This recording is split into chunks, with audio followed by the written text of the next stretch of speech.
Welcome to Everyday A New Thought. I'm Thor Chalgren. Today, I want you to tell me something interesting about where you live. Could you do that? If you and I met and I shared something interesting about where I'm from, could you do the same thing? I think a lot of us, we don't necessarily have an appreciation of where we live in a way that allows us to share something about that place. So today, my recommendation is think about where you live and learn one new thing that's interesting about it. For example, I'll give you, in my own case, I happened to learn something about the neighborhood that I live in. It turns out there used to be an airport here. The parcel of land that I'm on in Ventura County, California, probably 50, 60 years ago, there was a small runway here that was used for small commercial planes where they would bring in workers who worked in the aerospace industry and they would fly in here.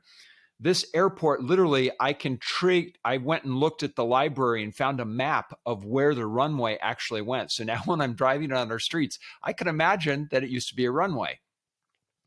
There was also a movie that was filmed here. I think it was called It's a Mad, Mad, Mad, Mad World. There's a scene in that movie where it's at an airport and they built an actual tower kind of in the park near our house. At any rate, another fascinating thing about that came from that research. So in the same way, now that might not be the most exciting thing about my hometown, but it is, for me, it's kind of interesting.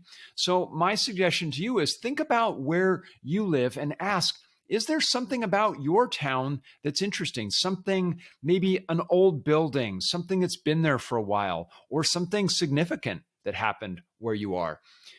This idea is something that I share in my book, Best Vacation Ever, and I talk about it in the book in the context of when you're on vacation, learn something about that destination that goes beyond the ordinary, beyond just like, oh, this is the thing that has been there forever. And I talk about a statue in Waikiki where people would put leis on the statue, and it meant that you would come back sooner. So I learned something a little bit about that statue, which was interesting.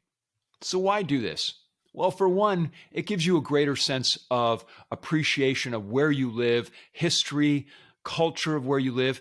And also, it can be an interesting conversation starter. When you know something that's interesting about where you live, you can share that with other people. Thank you for watching the show today. If you enjoyed this episode, hit the subscribe button so that you'll receive new episodes daily. Until tomorrow, thanks for watching.